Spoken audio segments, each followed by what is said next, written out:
Alright, सो आज हम बात करेंगे रिस्क रिवॉर्ड रेशो के बारे में। ये आपने कई बार मुझे बोलते हुए सुना होगा कि रिस्क रिवॉर्ड रेशो चेक करना चाहिए किसी भी ट्रेड को लेने से पहले। ओके, पहले मतलब समझते हैं इसका होता क्या है, उसके बाद बताऊंगा। Okay, risk, RISK, risk, reward, ठीक है सर। बेसिकली इसका मतलब ये होता है कि आप एक ट्रेड पे कितने रुपए का रिस्क ले रहे हो। मतलब क्या हुआ कि अगर आपका स्टॉप लॉस हिट होता है तो आपकी जेब से कितने रुपए जाने वाले हैं, उतने का आप रिस्क ले रहे हो। सिंपल। रिवॉर्ड का मतलब होता है कि जो आपका टारगेट है उस टारगेट पे पहुंचने पे आपको कितना प्रॉफिट होने वाला है, उसको बोलते हैं रिवॉर्ड। ओके, जब भी आप किसी ट्रेड के अंदर घुसते हो तो ये बेसिकली कॉमन सेंस भी है, मैं बता रहा हूँ वो तो ठीक है, बट ये खुद से भी आपको समझ में आना चाहिए कि अगर आप कहीं पे पैसे लगा रहे हो तो आपको पता होना चाहिए कि भाई कितने रुपए मेरे जा सकते हैं और कितने रुपए मेरे पास आ सकते हैं। मान लो कल को आपको कोई ट्रेड ऐसा दिखे, खुद आप ही लोग आंसर करना, मेरे साथ साथ बोलने की कोशिश करना आंसर को, इंटरेक्टिव वीडियो बनाते हैं इसको थोड़ा सा। अगर मैं आपको बोलता हूँ आपको कोई ट्रेड ऐसा मिल रहा है जिसमें अगर आपके जाएंगे तो 10 रुपये जाएंगे और आएंगे तो 1 ही रुपया आएगा, क्या आप उस ट्रेड को लोगे? बिल्कुल नहीं, गलती से भी नहीं लोगे कि सर 10 रुपये जाने का रिस्क है और 1 रुपया आने का रिस्क है तो मैं क्यों लूँगा इसको, बिल्कुल गलती से भी नहीं लूँगा। मैं पागल थोड़ी हूँ, बिल्कुल सही बात है। यही चीज़ आपके दिमाग में होनी चाहिए। तो अगर मैं आपसे एक जनरल बात करूँ कि आपको कौन से ट्रेड्स ढूंढने चाहिए मार्केट में, कितना रिस्क कितना रिवॉर्ड होना चाहिए, ठीक है, आप बिगिनर बंदे के लिए मैं बताऊंगा आप 1:2 फॉलो करो।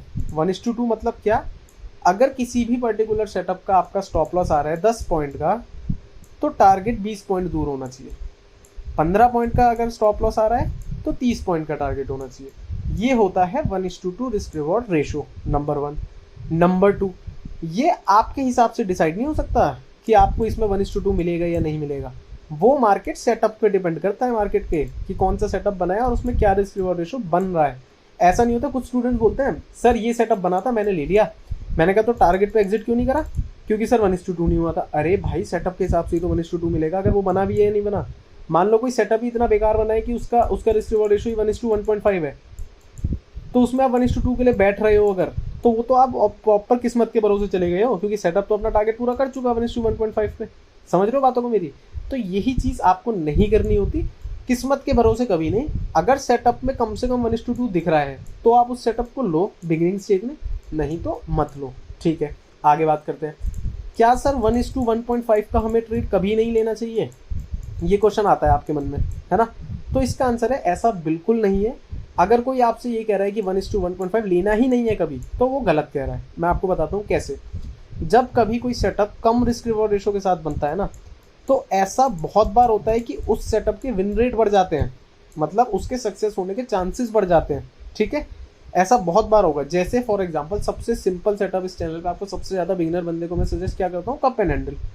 और आप देखना कप एंड हैंडल का मोस्टली रिस्क रिवॉर्ड रेशो 1:1.5 मिलेगा आपको, अगर आप प्रॉपर स्टॉप लॉस लगाते हो, प्रॉपर टारगेट का वेट करते हो आप।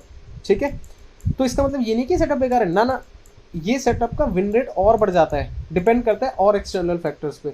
वो एक्सटर्नल फैक्टर्स क्या है, क्यों है, वो एक वीडियो में समझाए नहीं जा सकते, लेकिन बहुत सारी चीज़ें, मार्केट का मूड क्या है, मार्केट का नेचर क्या है, चार्ट के पिछले दिन में क्या हुआ है, चार्ट के उस दिन में क्या हो रहा है, और दुनिया भर की चीज़ें सारी इंक्लूडेड होती है उसमें। ओके, तो सिर्फ अगर कोई बोलता है कि रिस्क रिवॉर्ड रेशो कम है तो वो ट्रेड बेकार है, तो ऐसा एंटायरली ट्रू नहीं है। कुछ पॉइंट बिल्कुल सही है कि हाँ 1:2 से कम में बिगनर बंदे को रिस्क नहीं लेना चाहिए। ठीक है, आगे बात करते हैं। क्या 1:2 का ट्रेड बनाए तो वो उसका पूरे चांसेस हैं कि वो टारगेट पे जाएगा? ऐसा बिल्कुल नहीं है।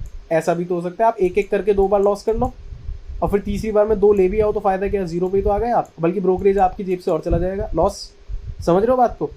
तो risk reward ratio as an idea आप यूज करोगे, एंटायरली इस पर डिपेंडेंट नहीं हो सकता कभी भी कोई भी बंदा कि सर 1:8 का ट्रेड बन रहा है अब तो मैं लूंगा इसे हर हालत में।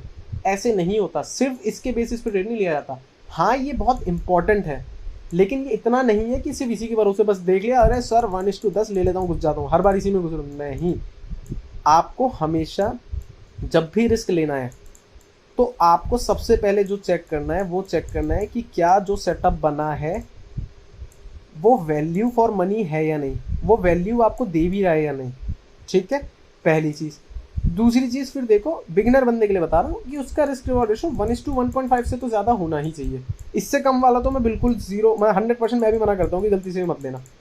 ठीक है, आगे बात करते हैं। आगे क्या बात करते हैं, वैल्यू फॉर मनी आपने चेक कर लिया, चेक। रिस्क रिवॉर्ड रेशो आपने चेक कर लिया, चेक। उसके बाद सर जो आपने ट्रेड लिया है, मान लो आपने निफ्टी पे ट्रेड करा है या बैंक निफ्टी पे ट्रेड करा है, लेट्स से निफ्टी पे ट्रेड करा है आपने, निफ्टी का चार्ट यहाँ पे खुला हुआ है, करेक्ट। अगर किसी ने निफ्टी में ट्रेड करा है और आपका टारगेट आ रहा है मान लो 20 पॉइंट दूर, और आपका जो स्टॉप लॉस है वो था 10 पॉइंट दूर, ठीक है। अब लोग क्या करते हैं कि सर स्ट्राइक प्राइस पे मेरे रिस्क का डबल प्रॉफिट नहीं दिख रहा मुझे, मान लो 2000 रुपये दिखने चाहिए थे स्ट्राइक प्राइस पे प्रॉफिट, लेकिन मुझे सिर्फ 1700 रुपये दिख रहे थे, तो मैं 300 रुपये के लिए और बैठा हुआ था।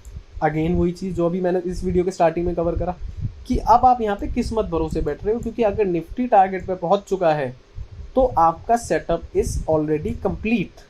आप वहाँ पे अपना प्रॉफिट बुक करोगे, चाहे यहाँ पे 1700 छोड़ो 5 रुपये ही क्यों ना बढ़े हो या लॉस में ही क्यों ना हो आप, क्योंकि अगर इंडेक्स ने अपना सेटअप पूरा कर दिया है तो स्ट्राइक प्राइस उसका कुछ नहीं कर सकता, वो आपको 2000 रुपये देने बिल्कुल नहीं आएगा।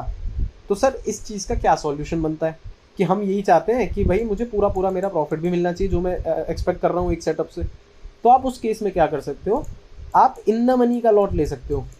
इन द मनी के लॉट का मतलब क्या होता है सर, इन द मनी के लॉट का मतलब होता है कि फॉर एग्जांपल 16300 के पास हो आप मार्केट में, कहाँ पर हो 16300 के पास, ठीक है, और आप कोई सेटअप देख रहे हो पुट का, तो आप इन द मनी का सेटअप खरीदो, इन द मनी का स्ट्राइक प्राइस खरीदो, सेटअप नहीं स्ट्राइक प्राइस। स्ट्राइक प्राइस कौन सा होगा इन द मनी का इसमें, इसके ऊपर का 350, 400, 450। जितना डीप इन द मनी आप जाते जाओगे उतना अच्छा आपको रिटर्न भी मिलेगा और उतना ही अच्छा लॉस भी होगा, ये बात याद रखना, लॉस भी इन द मनी में उसी हिसाब से होता है।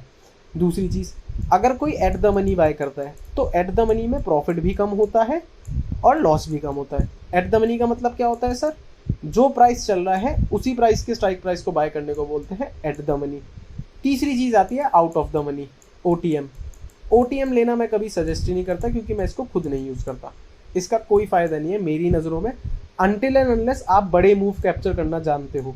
अगर कोई बैठ रहा है 150-200 पॉइंट के लिए और मार्केट उसको इतना मूव दे रहा है तब तो आउट ऑफ द मनी का कोई फ़ायदा है, नहीं तो 50 पॉइंट 100 पॉइंट में आउट ऑफ द मनी में कोई खास मज़ा आपको नहीं आएगा। ओके, तो आई होप आपको रिस्क रिवॉर्ड रेशो में क्लैरिटी मिली होगी। मुझे कमेंट में ज़रूर बता देना क्लैरिटी मिली या नहीं मिली और इस वीडियो से कुछ सीखने को मिला या नहीं मिला। ओके, साथ में आप मुझे कमेंट करके ये बताओ कि आपको अगली लॉन्ग वीडियो किस टॉपिक पे चाहिए, ठीक है। ये मत बोलना कि सर सेटअप ही सिखा दो वीडियो में, क्योंकि सेटअप रिकॉर्डेड वीडियो से सीखने का कोई मतलब बनता नहीं, जब तक आप लाइव आके मेरे से डाउट्स क्लियर नहीं करोगे कभी नहीं सीख पाओगे सेटअप्स को। ओके, अगला टॉपिक मुझे बताओ किस चीज़ पे आपको चाहिए, ऐसी चीज़ जो मैं आपको समझा पाऊँ अच्छे से, जैसे रिस्क रिवॉर्ड रेशो के काफ़ी कमेंट थे इसलिए मैंने आज आपको क्लियर कर दिया, ठीक है। लाइक शेयर सब्सक्राइब सब कर देना, अगली वीडियो में मिलेंगे। Okay bye.